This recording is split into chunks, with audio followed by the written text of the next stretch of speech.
सच्चिदानन्दरूपाय विश्वोपत्यादिहेतवे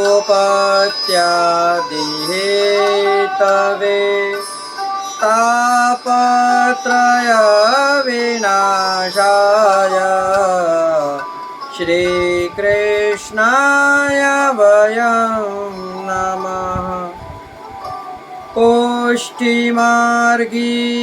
सर्वज्ञ करुणारसपूरित श्रेष्ठफलप्रदाता च तस्मै श्रीगुरुवे नमः। जय श्री कृष्ण। राधे राधे प्रियजनों, दास का प्रणाम स्वीकार करें। दास उपस्थित है आज आपके सामने एक नई कथा नए प्रसंग के साथ। आज जिनकी हम आपके सामने कथा करने वाले हैं वह एक राज्य के सम्राट हैं, जिनके कुल के अंदर सूर्यवंश में परिपूर्ण ब्रह्म भगवान श्री रामचंद्र जी का जन्म हुआ था।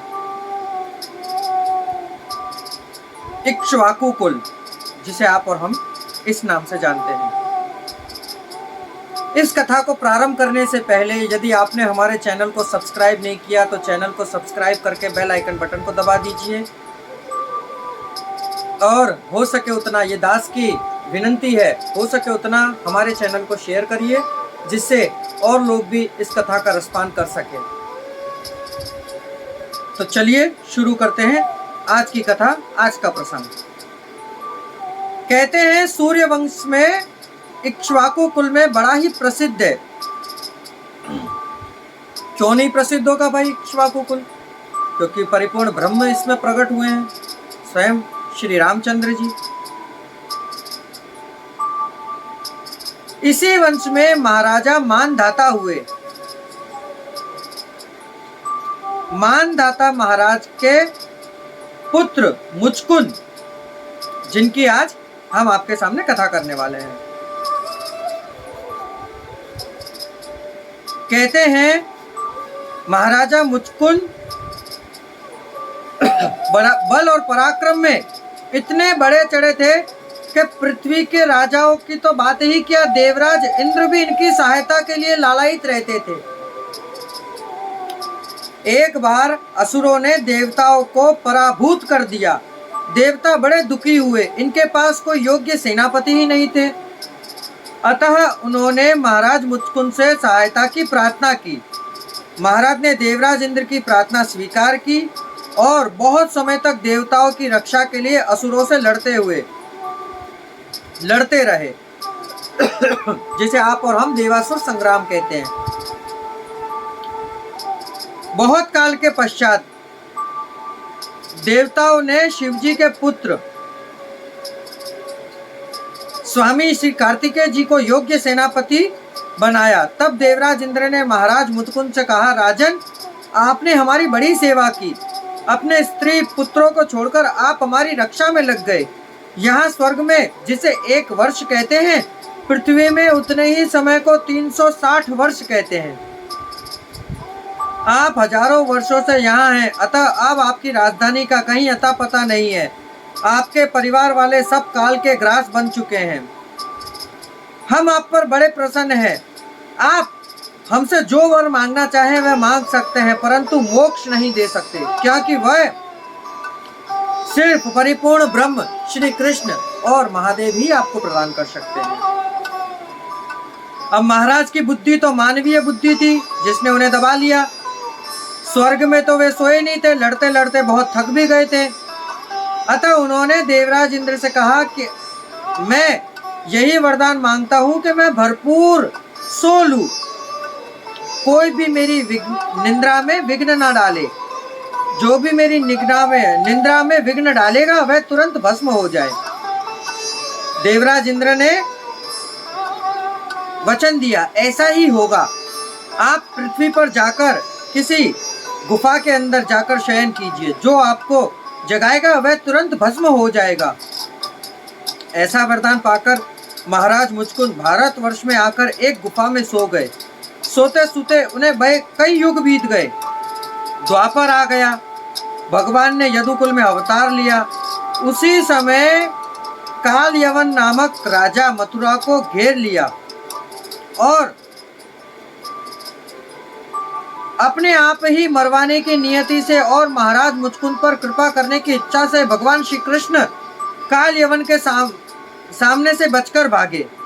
काल यवन को अपने बल का बड़ा घमंड था, वह भी भगवान को ललकारता उनके पीछे भागा। कहते हैं जिस समय काल यवन भगवान के पीछे भागा और ठाकुर जी रण में से भागे, उसी समय काल यवन का दिया हुआ नाम भगवान श्री कृष्ण को आज हम और आप जानते हैं, जिसे रणछोड़ लाल से जानते हैं आप और हम।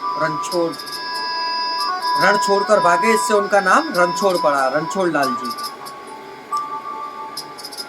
महाराज मुचकुंद जहां सो रहे थे वे वहां उस गुफा में घुस गए।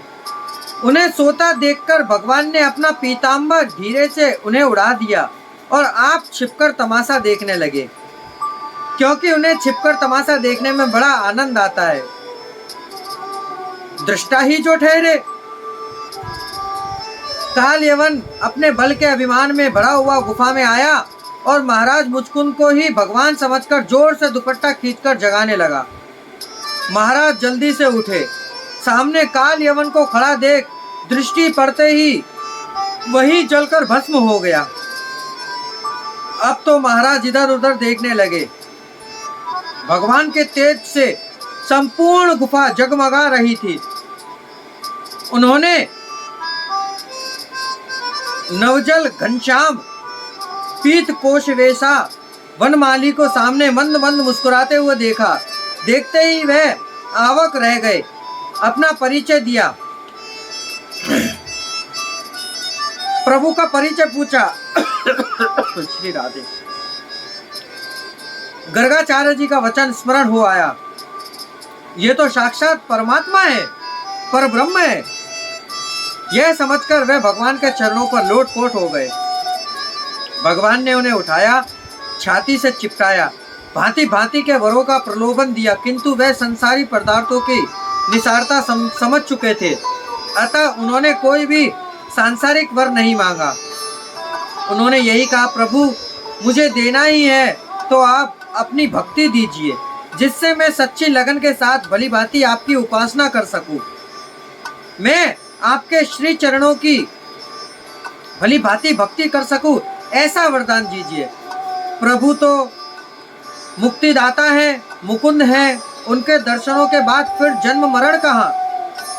किंतु महाराज ने अभी तक भली भांति उपासना नहीं की थी और वे मुक्ति से भी बढ़कर उपासना को चाहते थे। अतः भगवान ने कहा, अब तुम ब्राह्मण होगे, सर्व जीवों में समान दृष्टि वाले होगे, तब मेरी जी खोलकर अनन्य भक्ति उपासना करना। तुम मेरे तो बन ही गए, तुम्हारी उपासना करने की जो अभिलाषा है उसके लिए तुम्हें विशुद्ध ब्राह्मण वंश में जन्म लेना पड़ेगा और वहां तुम उपासना रस का भली भांति आस्वादन कर सकोगे। वरदान देकर भगवान अंतर ध्यान हो गए और महाराज मुचकुंद ब्राह्मण जन्म में उपासना करके अंत में प्रभु के साथ अनन्य भाव में मिल गए। कहते हैं जब प्रभु कृपा करते हैं तब अपनी कृपा के द्वार खोल देते हैं, वे आपको प्रलोभन देंगे। जब प्रभु की कृपा बरसने वाली होगी ना, तब प्रभु, क्यों कि प्रभु की भक्ति सहज ही प्राप्त नहीं होती है, उसे प्राप्त करना बहुत कठिन है। मोक्ष तो तुरंत प्राप्त हो जाएगा आपको, नाम मात्र से आप मोक्ष को प्राप्ति कर लोगे, परंतु उनकी भक्ति को प्राप्त करना बड़ा ही दुर्बल कार्य है। उनकी भक्ति को प्राप्त करना, क्यों कि हम ब्रजवासी कहते हैं कि भक्ति ठाकुर जी की ब्रज रज से ही भक्ति मिलती है। भक्ति महारानी कहती है भक्ति मुक्ति से भी बढ़कर है। तो मुक्ति क्या आज्ञा करती है?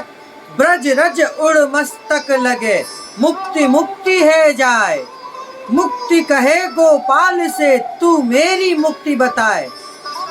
ब्रज की रज यदि मनुष्य के देह पर लगती है तो उसकी मुक्ति हो जाती है। देखिए हम अपने तिलक के अंदर ब्रज रज लगा कर घूमते हैं, क्योंकि हम तो ब्रजवासी हैं और हम उस रज के उपासक हैं, क्योंकि जिस रज में हमारे प्रभु 11 वर्ष 52 दिन लीला की है। तो प्रियजनों, ये थी महाराज मुचकुंद की कथा। अब आगे कल नई कथा के साथ उपस्थित होंगे। अब इस दास को आज्ञा दीजिए। जय श्री कृष्णा, राधे राधे।